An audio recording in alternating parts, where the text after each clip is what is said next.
존경하는 주권자 시민 여러분, 의장님과 의원님 여러분, 더불어민주당 민형배입니다. 먼저 이 나라의 주권자 여러분께 윤석열 검찰 독재가 이토록 난동을 피우는 동안 제대로 제압하지 못한 데 대해 사과 말씀드립니다.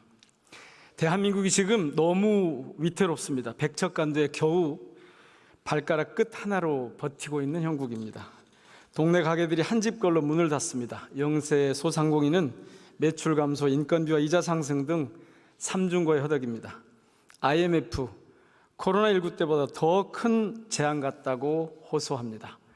검찰 독재는 경제만이 아니라 시민의 삶 자체를 위협합니다. 이태원 참사, 오송 참사, 최상병 순직 등 모든 사회적 이슈에서 생명과 안전이 뒷전입니다. 의료 체계마저 완전히 파탄냈습니다. 의료 선진국 대한민국이 무너지고 있습니다. 아프지 마세요가 인사말이 되는 시대입니다. 시민을 죽음으로 내모는 나쁜 대통령 때문입니다. 사랑하는 주권자 시민 여러분, 윤석열 대통령은 가능한 빨리 직무에서 배제되어야 합니다. 국정 전반을 후퇴시키는 파탄으로 내모는 마이너스의 손이 되었기 때문입니다. 지금 탄핵이나 직무배제 사유는 차고 넘칩니다.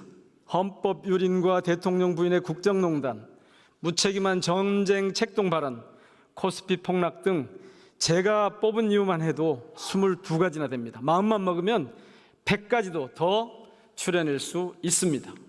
특히 대통령의 거짓말은 도저히 용납할 수 없는 지경에 이르렀습니다. 정치 브로커와 국정농단을 공모한 자신의 육성마저 인정하지 않고 있습니다. 공천 개입과 산업단지 지정 의혹의 진실을 밝힐 여지가 눈꼽만큼도 없어 보입니다. 당치 않게도 이런 진실을 정치 선동이라고 생떼까지 부리고 있습니다. 2016년 10월 28일 박근혜 국정 지지율은 17%였습니다. 다음 날인 29일 청계광장에 3만 명이 모여서 박근혜 퇴진을 촉구합니다. 8년 뒤인 2024년 11월 8일 윤석열 대통령 지지율 또한 17%로 똑같습니다. 시민 30만 명이 촛불을 들고 명태균, 김건희 국정농단을 규탄했습니다. 단순 수치로도 시민의 분노는 그때보다 10배 이상입니다. 이미 심리적 탄핵 상태입니다. 정치적 식물 대통령 상태입니다.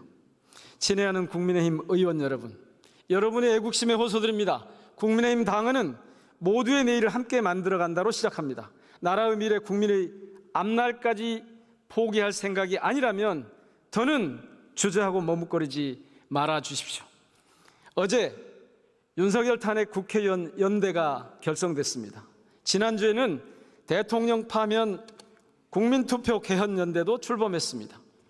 탄핵이든 개헌이든 이제 윤석열 대통령의 직무를 중지시키는 결단이 필요합니다. 이미 국회의원 43명이 탄핵 국회의원 연대에 이름을 올렸습니다. 동참해 주십시오. 야당은 준비가 됐습니다. 국회의원 국민의힘 의원들께서만 결심해 주시면 됩니다. 더 늦기 전에 대한민국의 파탄을 막읍시다. 작고하신 노회찬 의원님께서는 외계인이 침공하면 평소에는 싸우더라도 잠시 멈추고 인간들이 힘을 합쳐 외계인을 물리쳐야 한다는 요지의 말씀을 남겼습니다. 제 눈에 윤석열 대통령은 국민의힘 당원으로 보이지 않습니다. 대한민국을 망가뜨리려는 외계인처럼 보입니다. 간절히 말씀드립니다. 국민의힘 의원님들께서 새누리당 시절 박근혜 탄핵의 결기로 나서주십시오. 지금 탄핵을 주저하는 것은 대통령에게 또 다른 범죄의 시간, 범죄의 기회를 주는 것과 마찬가지입니다. 한시가 급합니다. 대통령을 직무에서 배제하고 새로운 시대를 열어갑시다.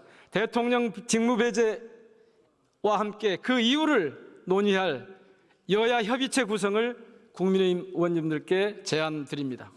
시민사회는 물론 이미 대학가도 퇴진 투쟁에 나서고 있습니다.